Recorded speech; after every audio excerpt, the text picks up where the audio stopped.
Que la paix de Dieu soit avec vous, Jésus-Christ ou rien. Je proclame Galates chapitre 5, verset 26. Ne cherchons pas une vaine gloire en nous provoquant les uns les autres, en nous portant envie les uns aux autres. Amen. Ne cherchons pas une vaine gloire. C'est l'introduction au chapitre 6. Je vais continuer avec l'épître aux Galates et le terminer. Nous sommes dans Galates maintenant, chapitre 6. Nous prenons le premier au cinquième verset. Frères, si un homme vient à être surpris en quelque faute, vous qui êtes spirituels, redressez-le avec un esprit de douceur. Prenez garde à toi-même, prends garde à toi-même de peur que tu ne sois aussi tenté. Portez les fardeaux les uns les autres et vous accomplirez ainsi la loi de Christ. Si quelqu'un pense être quelque chose, quoi qu'il ne soit rien, il s'abuse lui-même. Que chacun examine ses propres œuvres, alors il aura sujet de se glorifier pour lui seul, et non par rapport à autrui, car chacun portera son propre fardeau. Amen. L'église des Galates, des chrétiens qui ont été séduits, ensorcelés, envoûtés, Galates 3.1, pour entrer dans une autre voie, suivre une autre doctrine, alors qu'ils avaient déjà reçu Christ. Ils ont été séduits, simplement. Cette doctrine est venue voiler l'œuvre de la croix. Alors Paul dit, pour vous qui êtes spirituels, ce qui montre que ce n'était pas toute l'Église, peut-être la majorité, mais il y avait encore ceux qui sont spirituels, qui ont pu garder la sainte doctrine, qui ont gardé les capes. Il dit, vous qui êtes spirituels, redressez les autres avec un esprit de douceur. Alléluia. Un esprit de douceur.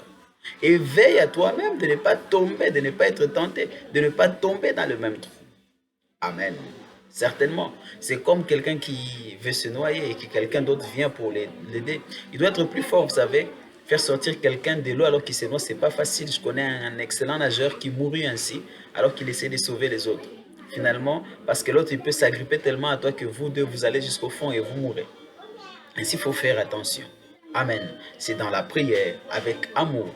Dans Galates 5, il a d'abord donné le fruit de l'esprit. Il parle de la gentillesse, la douceur, l'aimabilité, la bonté, la bénignité, la foi, vous voyez, la patience. Alors, nous devons manifester réellement ces fruits. C'est pour ça que nous les avons. C'est pour les manifester, ce n'est pas pour les garder au-dedans.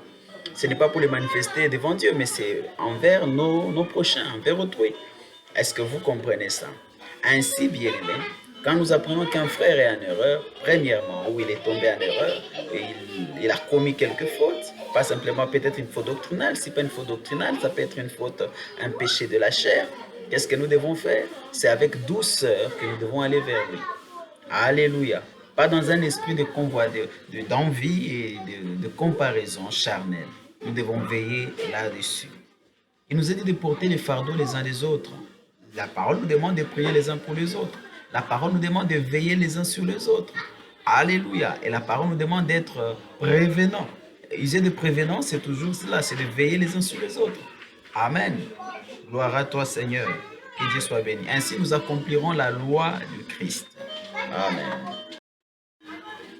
Amen. Que Dieu vous bénisse très richement. Ainsi, nous avançons. Nous savons que chacun portera son propre fardeau finalement au finish. Ça veut dire que chacun aura à répondre en son propre compte devant les tribunaux de Christ. C'est l'ordre des récompenses parce qu'un chacun, ça sera comme un bilan de ce que nous avons fait pour lui. Et ce qui est vrai, l'Église ne passe pas par la tribune, ne passe pas par le jugement, le trône blanc bien sûr, parce que nous participons à la première résurrection. Mais ce tribunal de Christ, c'est quand il revient. Il y aura des récompenses certainement, parce qu'il va juger, il va faire mettre les brebis à droite et les boucs à gauche. Les brebis, c'est ceux qui croient en lui et qui auront part à la résurrection, à la première résurrection et qui auront part à l'enlèvement. Et tous ceux qui sont restés, nous comprenons vont revenir au trône blanc, au jugement du trône blanc. Eh bien, mais dis-moi, parce que nous devons être récompensés, on ne sera pas tous récompensés de la même manière. C'est un chacun selon qu'il a mis sa foi en action, parce que nous avons reçu la foi du même prix, de la même valeur, mais tout dépend de comment nous investissons. Nous investissons effectivement, nous mettons cette foi au profit du royaume de Dieu. Que Dieu vous bénisse. Aimons-nous les uns les autres d'un amour ardent. Prions les uns pour les autres. La Bible nous dit prier pour tous les saints. Alléluia. Prions pour tous les saints qui sont au Rwanda, les saints qui sont à l'est du pays, les saints qui sont en Ukraine, les saints qui sont en Russie, les saints qui sont en Europe, les saints qui sont où qu'ils soient. Nous ne participons pas aux politiques, aux idées politiques, aux idéaux politiques. Nous ne sommes pas ceux qui soutiennent les politiciens. Nous soutenons notre Seigneur. Nous soutenons le royaume des cieux. Nous sommes d'un autre royaume, d'un autre monde. Nous sommes citoyens des cieux et nous soutenons notre royaume. Nous soutenons notre Seigneur. Et la loi de Christ, c'est l'amour. Aimons-nous les uns les autres. Prions les uns pour les autres. Voilà ce que Paul nous dit. Amen. Et c'est le Saint-Esprit qui nous a parlé par lui. Paix à vous. À la prochaine. Que Dieu vous bénisse.